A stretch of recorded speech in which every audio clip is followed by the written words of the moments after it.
Brustwarzen wie durch die Käsereibe. Ist das normal?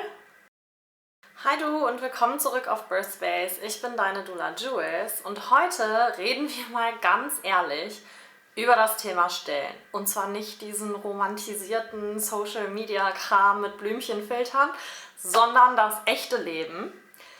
Die 3 häufigsten Stillprobleme, die viele von uns erleben und vor allem, was du ganz konkret tun kannst, damit du dich nicht genauso lost fühlst wie ich am Anfang. Denn ganz ehrlich, Stillen ist zwar total natürlich, aber das heißt nicht automatisch, dass es immer easy läuft. Ich hätte mir damals so sehr gewünscht, dass mir jemand vorher sagt, was wirklich auf mich zukommt. Inzwischen bin ich Stillberaterin, also teile ich jetzt meine Tipps mit dir.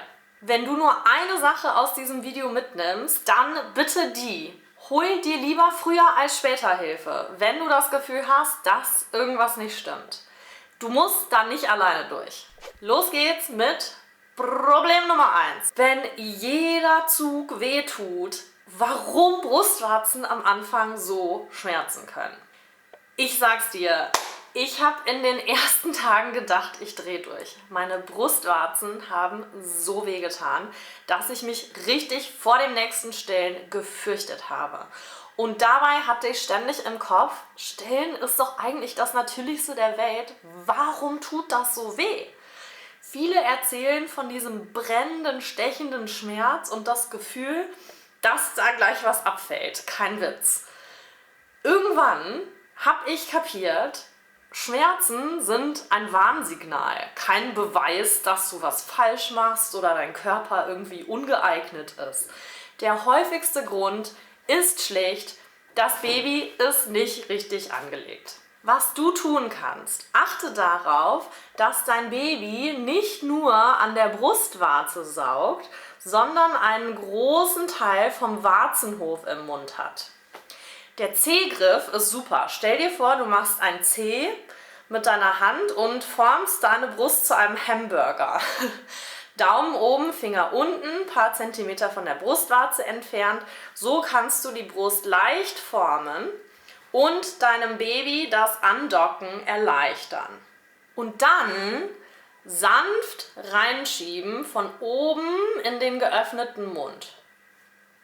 Ein Life-Changer für mich war das Konzept der Symmetrie. Das heißt, dass Nase, beide Wangen und Kinn deines Babys ungefähr gleichmäßig die Brust berühren.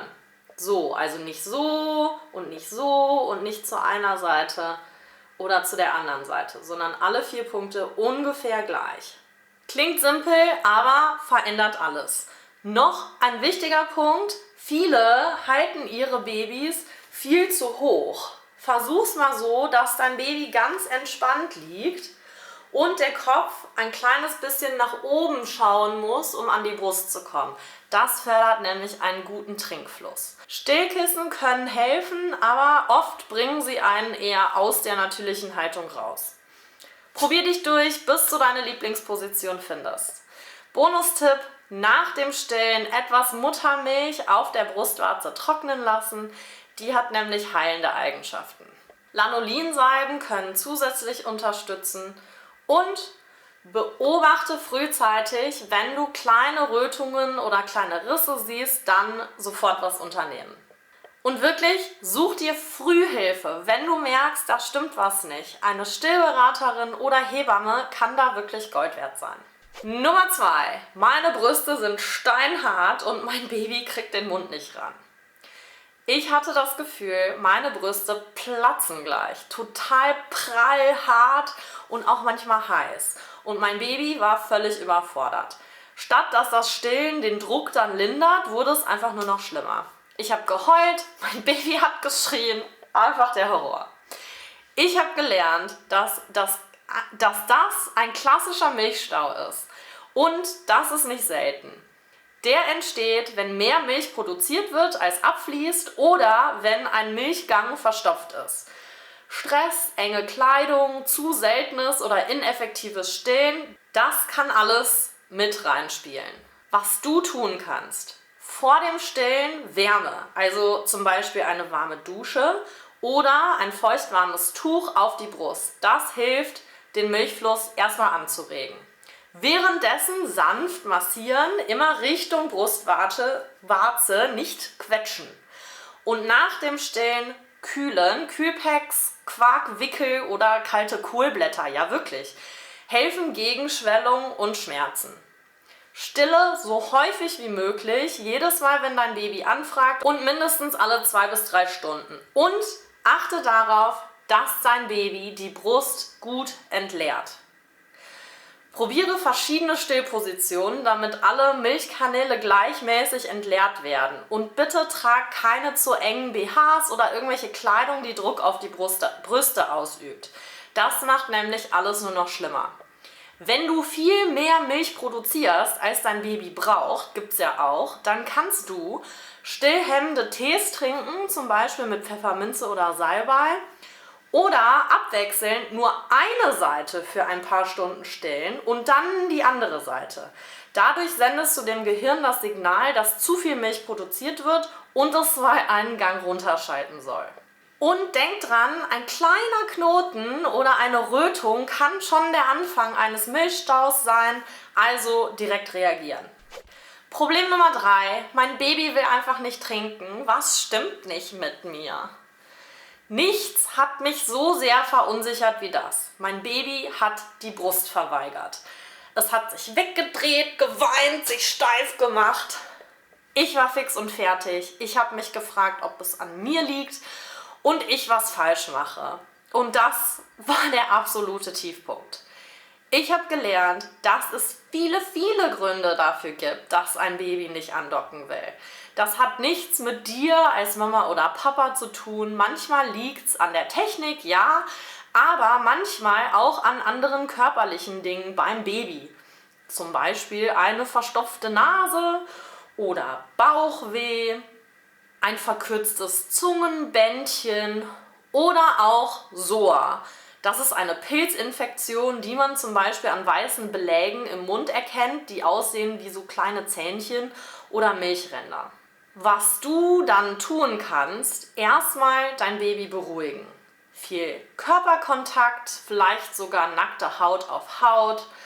Versuche stillen in entspannter Atmosphäre, ohne Druck. Manchmal hilft es einfach mal, die Position zu wechseln. Babys liegen nicht immer auf beiden Seiten gleich gern. Also manchmal einfach dann halt so rum. Und ganz wichtig, lass körperliche Ursachen abklären, zum Beispiel beim Kinderarzt oder einer erfahrenen Stillberaterin. Wenn du das Gefühl hast, dein Milchspendereflex ist zu stark, also die Milch kommt zu schnell so und zu viel, dann streiche vor dem Stillen per Hand ein bisschen Milch aus. Das kann deinem Baby sehr helfen, nicht direkt überflutet zu werden. Ein Video zu der Technik findest du hier oben verlinkt. Und wenn dein Baby zwischendurch mal die Brust verweigert, versuch so gut es geht auf Schnuller und Fläschchen zu verzichten, zumindest in der Anfangszeit. Manche Babys sind da super sensibel und entwickeln eine Saugverwirrung, beziehungsweise kommt die Milch aus der Flasche einfach viel schneller und unkomplizierter als aus der Brust, sodass ein Baby sich dann schon ein bisschen verarscht vorkommt, wenn es dann plötzlich an der Brust wieder richtig hart arbeiten muss, um die Milch rauszukriegen. Was mir besonders geholfen hat und was ich total bewegend fand, das sogenannte Heilbad. Das ist eine Methode, bei der du mit deinem Baby badest, warmes Wasser, entspannte Stimmung und es direkt danach nackt auf deinen Bauch legst, so wie bei der Geburt. Dieses Zurück zum Startgefühl aktiviert oft nochmal die ursprünglichen Saugreflexe von deinem Baby und kann unheimlich helfen, eine Brustverweigerung zu überwinden. Und ich verspreche dir, allein dieses Erlebnis ist schon total berührend. Selbst wenn es nicht sofort zum Andocken führt, stärkt es eure Bindung extrem. Wenn dich das interessiert, dann schau dir unbedingt mein Video zum Thema Babyheilbad nach Brigitte Meissner an. Da habe ich dir alles Schritt für Schritt erklärt und du findest es gleich hier als nächstes Video verlinkt.